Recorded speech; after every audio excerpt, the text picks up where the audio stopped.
Have you ever had one of those truly amazing moments? A memory so happy you feel like you're bursting to share it? You can feel the excitement, the joy, the magic of it all over again. But then, when you try to explain it in English, the words just fall flat. It comes out as, "it was nice," or "I had a good time." And those little phrases don't even come close to what you really felt. The story feels alive in your mind, but when you say it out loud, it sounds boring. You see the other person nod, maybe smile politely, but you can tell they don't really feel it. And honestly, that's one of the most frustrating things for an English learner. You have this rich, vibrant inner world, but not the words to share it properly. If that sounds familiar, this lesson is for you. Because this isn't just about learning new words, it's about changing the way you tell stories. I'm going to give you the exact vocabulary and the simple, powerful sentence structures you need to tell your best stories with real confidence, genuine excitement, and true emotion. By the end of this, you'll have the tools to make your listener feel like they were right there with you. You won't just be telling a story, you'll be sharing an experience. So, why do our best stories sometimes sound so uninteresting in English? The problem usually boils down to two things. First, we get stuck using the same basic words for everything. Good, nice, happy. These words are fine, but they're like using only a black and white pencil to draw a colorful sunset. They just don't have the power to paint a vivid picture. Second, we often tell our stories like a simple list of facts. I went to the beach, I saw the ocean, I came home. There's no atmosphere, no emotion, no life. But the fix is surprisingly simple. We don't need to learn thousands of complicated words or impossible grammar.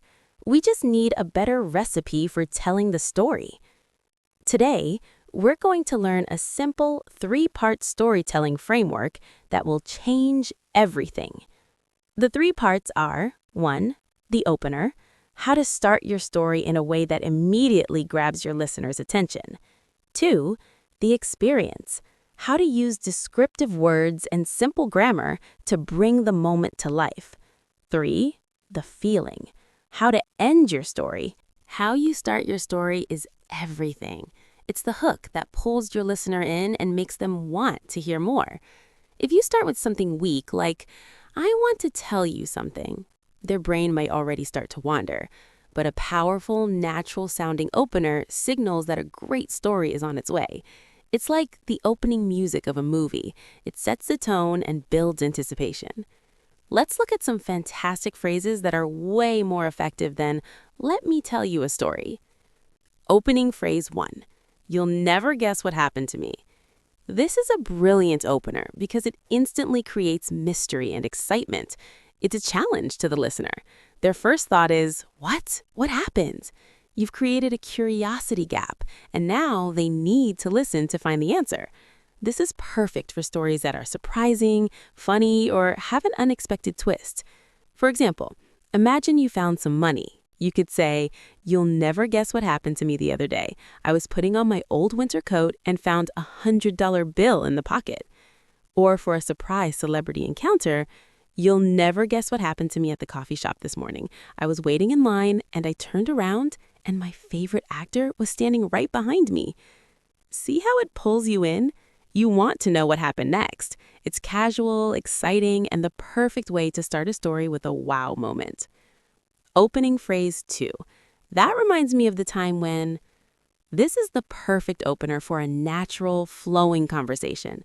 Someone else says something that sparks a memory, and you use this phrase to connect your story to what's already being discussed. It's a smooth, seamless way to share a personal story without feeling like you're interrupting. Imagine your friend is talking about how stressful their job is. You could say, "That reminds me of the time when I was working my first job. I was so overwhelmed, but then my boss gave me some advice that completely changed my perspective." Or if a friend mentions they're planning a trip to Italy, Oh, Italy! That reminds me of the time my family and I took a trip to Rome. We got completely lost on our first day, but it ended up being the best part of our whole trip. This phrase shows you're listening and makes the conversation feel more collaborative. Opening phrase 3. Did I ever tell you about the time? This is a really warm and friendly way to introduce a story, especially with people you know well. It feels personal, like you're sharing a special memory from your private collection. It's less dramatic than "you'll never guess what happened," but more direct than "that reminds me of." It's perfect for a story you genuinely love to tell. For example, sharing a funny childhood memory. We're talking about camping. Did I ever tell you about the time my dad and I went camping and a bear stole all our food? It was terrifying at the moment, but now it's just a hilarious story. Or a story about a personal achievement. Did I ever tell you about the time I ran my first marathon? I seriously thought I wasn't going to finish, but something incredible happened in the last mile. This phrase invites the listener in, making them feel like they're about to hear an important part of your life. Opening phrase 4. I'll never forget the time. This opener signals that the memory you're about to share is incredibly important and emotionally significant to you. It immediately tells the listener that this isn't just a casual anecdote, it's a core memory. This is perfect for your most powerful and meaningful stories. For example, I'll never forget the time I saw the Northern Lights. For the first time, it was a truly magical experience. Or, I'll never forget the day I graduated from university. Seeing my parents in the audience looking so proud, that was a moment I will cherish forever. When you use this phrase, you're telling the listener, pay attention. This one matters. It's a beautiful and heartfelt way to introduce a memory that has shaped who you are. Once you've hooked your listener with a great opener, it's time for the main event, describing the experience. This is where you turn a simple list of events into a living, breathing moment. This is where we add the color, the sound, the emotion. We're going to do this with two simple but powerful techniques: setting the scene and using powerful vocabulary. Part 2A, setting the scene with the past continuous tense. Before you tell your listener what happened, you need to show them what was happening. You need to paint the background picture, and the best way to do this is with the past continuous tense. And the grammar is super simple. It's just subject plus was or were plus verb ing. The sun was shining. People were laughing. Music was playing in the background. The past continuous is like the opening shot in a movie. It describes the ongoing atmosphere right before the main action kicks off. It helps your listener imagine the environment and feel like they're actually there. Compare these two sentences. 1. I walked into the market. It was crowded. Past simple. 2. I walked into the market. The sun was streaming through the windows. Vendors were shouting about their fresh fruit, and hundreds of people were bustling all around me. Past continuous. Can you feel that difference? The second one doesn't just give you a fact, it creates a world. It's vibrant and full of energy. Let's put it into practice. When you start your story, just use a few sentences in the past continuous to set the scene. Let's take a story about a surprise party. Instead of saying, I went to my friend's house for my birthday, try this. It was a Friday night and I was feeling a little down because I thought everyone had forgotten my birthday. It was raining outside and I was just sitting on my couch watching some boring movie. See, you've created a mood. The listener feels your disappointment. Now, when the surprise happens, it will be so much more powerful. This leads us to the main action, where we switch tenses. The past continuous is for the background scene. For the main events that happen one after another, we use the past simple. This combination is the secret to great storytelling. The structure is often past continuous, background scene, plus when, plus past simple, main event. I was walking down the street when I saw a bear. We were watching television when the power went out. Let's go back to our surprise party story. It was raining outside and I was just sitting on my couch watching some boring movie. When my phone rang, it was my friend asking if I could come over. I almost said no, but he sounded urgent, so I went. And when I opened the door to his apartment, everyone jumped out and shouted, "Surprise!" The contrast between the sad, quiet background, raining, sitting on the couch, and the sudden, exciting action, jumped, shouted, makes the story so much more powerful. You've used grammar to create an emotional journey. Now that we have the structure, let's add the magic. The magic comes from your words. Replacing simple, boring words with powerful, descriptive vocabulary is the fastest way to make your story sound amazing. Let's agree to stop saying good or nice. Those words are the enemies of a great story. Let's build a better toolbox. Words for a great experience. Instead of, "It was a great experience," try one of these. Each one has a slightly different flavor. An unforgettable experience. This means it was so powerful or special you'll never forget it. Visiting the pyramids was an unforgettable experience. A magical experience. Use this for moments that felt so perfect and beautiful they didn't seem real.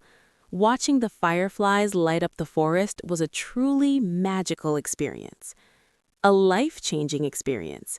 This is for a moment that completely changed you or how you see the world. Volunteering in another country was a life-changing experience for me. A breathtaking experience. For a moment of incredible beauty, something that literally made you gasp. Seeing the view from the top of the mountain was a breathtaking experience. A rewarding experience. This describes something that was difficult but gave you a huge sense of accomplishment in the end. Training for the marathon was tough, but finishing it was an incredibly rewarding experience. Powerful adjectives. Let's upgrade our basic adjectives too. Instead of good, try wonderful, fantastic, amazing, incredible, phenomenal, spectacular. Instead of beautiful, try breathtaking, stunning, picturesque, magnificent, glorious. Instead of happy, try joyful, thrilled, ecstatic, overjoyed, on cloud nine. Instead of interesting, try fascinating, captivating, intriguing. Let's practice. Imagine you went to a concert. Boring version. I went to a concert. It was good. The music was nice. I was happy. Powerful version. I went to a concert last weekend and it was a phenomenal experience. The atmosphere was electric. The band played a spectacular set and the music was absolutely captivating. By the end of the night, I was completely ecstatic. The second version is alive. The listener can feel the energy of the concert. Using collocations to sound natural. One more advanced trick is using collocations, words that native speakers often use together. Using them makes your English sound much more fluent. We've already seen a few, like breathtaking experience. Here are a few more that are perfect for describing your best moments. Hands-on experience. Experience you get from doing something yourself. Working on the farm was my first hands-on experience with agriculture. You've hooked your listener. You've brought the moment to life. Now you need to stick the landing. The ending is your chance to tell the listener why this moment mattered so much to you. You have to share the feeling it left you with. Just like we avoid nice, we need to avoid ending with the weak, the end. A great story ends with reflection. Here are some powerful phrases to help you conclude your story. Concluding phrase 1. It was a moment I'll never forget. This is a classic for a reason. It's simple, direct, and emphasizes the deep importance of the memory. It's the perfect bookend if you started with, "I'll never forget the time." Example. And as the sun set over the ocean, we all just sat there in silence. It was a moment I'll never forget. Concluding phrase 2, looking back, I realized that. This phrase is perfect for showing personal growth. It tells the listener that this experience taught you something important and adds a layer of wisdom to your story. Example. I was so scared to give that presentation, but I did it. Looking back, I realized that moment was a huge turning point for my confidence. Concluding phrase 3, it was such a happy, special, or proud moment because this is a fantastic structure because you don't just name the emotion, you explain why you felt it. Explaining the why creates a much stronger connection with your listener. Examples. And when they announced my name as the winner, I couldn't believe it. It was such a proud moment because I had worked so hard for it. Or, we just spent the whole afternoon laughing and talking. It was such a happy moment because it felt so simple and genuine. Concluding phrase 4, that experience taught me that this is a great way to end a story about a challenge you overcame. It shows maturity and the ability to find a lesson in every experience. Example. We missed our flight and had to spend the night in the airport. It was stressful, but we ended up meeting some amazing people. That experience taught me that sometimes the unexpected detours make the best memories. Concluding phrase 5, it was the highlight of my year, my trip, my life. This is a strong, definitive statement. It leaves no doubt about the significance of the moment, ranking it as one of the absolute best. Example, the festival was incredible, the food was amazing, but seeing that band live, it was the highlight of my trip, without a doubt. Using these phrases gives your story a proper ending. You've successfully shared not just what happened, but what it meant to you. Okay, so we've learned the 3 parts: the opener, the experience, and the feeling. Let me show you how it all works together. I'm going to tell you about one of my best moments, and I want you to notice how I use these techniques. You'll never guess what happened to me a few years ago. I got the chance to go scuba diving for the very first time. Now, to be honest, I was incredibly nervous. I've always been a little afraid of the deep ocean, but it was also something I had always dreamed of doing. So the day finally came. The sun was beating down, the sky was this perfect cloudless blue, and the sea was an incredible turquoise color. We were sailing out on a small boat, and the waves were gently rocking us back and forth. I remember my heart was pounding in my chest. I just kept thinking, can I really do this? Our instructor went over the safety rules, and then it was time. I put on all the gear. It felt so heavy and awkward. I walked to the edge of the boat, looked down at the water, and took a deep breath. My instructor gave me a thumbs up. I closed my eyes and just went for it. The second I hit the water, everything changed. It was like entering another universe. All the noise from the boat just disappeared. There was just this peaceful, muffled silence. As I started to go down, I got my first-hand experience of a coral reef. It was a breathtaking sight. Thousands of tiny, brightly colored fish were darting all around me. The coral itself was a kaleidoscope of purples, pinks, and oranges.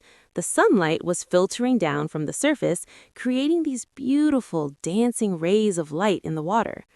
At one point, a giant sea turtle swam right past me. It moved so slowly and gracefully, like some ancient, wise creature. It looked right at me with its big, dark eyes, and for a second, it felt like we were the only 2 beings in the world. It was a truly magical moment. I totally forgot about being nervous. I was just filled with this sense of complete wonder and awe. I spent what felt like forever down there, just exploring this incredible underwater garden. It was the most liberating experience of my life. Down there, none of my daily worries mattered. It was just me and the raw, stunning beauty of nature. When we finally came back up and climbed onto the boat, I was speechless. The world above seemed too loud, too bright. I just sat there, soaking wet, with this huge smile on my face. Looking back, I realized that experience taught me a really important lesson. It taught me that sometimes the most beautiful things are waiting for us just on the other side of our fear. It was, without a doubt, the highlight of my life and a truly unforgettable experience that I will cherish forever. Do you see how the story was built? I started with an opener, you'll never guess. I set the scene with the past continuous. The sun was beating down, the sky was this perfect cloudless blue, and the sea was an incredible turquoise color. We used powerful vocabulary, breathtaking, magical, liberating, and I ended with a reflection on what it all meant to me. You can use this exact structure for any of your best moments. All right, that was a lot. So let's do a quick recap. To make your best moments sound amazing in English, just remember our three-part framework. 1. The opener. Grab their attention. You'll never guess what happened to me. That reminds me of the time when, did I ever tell you about the time? I'll never forget the time. 2. The experience. Bring it to life. Set the scene with the past continuous, was, were, plus verb ing. Describe the main events with the past simple. Use powerful vocabulary instead of good or nice. Remember words like unforgettable, magical, life-changing, breathtaking experience. Adjectives like spectacular, stunning, captivating, ecstatic experience. Natural phrases like hands-on experience or liberating experience. 3. The feeling. Share the meaning. It was a moment I'll never forget. Looking back, I realized that it was such a proud moment because that experience taught me that it was the highlight of my year. This framework is your key. It's a simple recipe that will completely change how you share your stories. Now it's your turn. Practice is the most important step. I want you to think of one of your best moments. It could be a trip, an achievement, a moment with your family, whatever. I want you to try telling that story using our three-part framework. Use one of the openers, try the past continuous to set the scene, choose at least 2 powerful new words from our list, and end with a phrase that describes the feeling. And here's your homework. In the comments below, share your story. Start with one of our openers and tell me about your best moment. I would absolutely love to read about it, and it's the best way for you to practice what you've learned today. Sharing our happy memories connects us. Don't be shy. Your English doesn't have to be perfect. The goal is just to communicate that amazing feeling. Just start with, I'll never forget the time, and tell your story. If this lesson was helpful and you want more lessons to help you speak English with more confidence and power, please make sure to subscribe and give this video a thumbs up. It really helps and tells me you want more lessons just like this one. Thank you so much for learning with me today. Now, go find someone and share a beautiful story.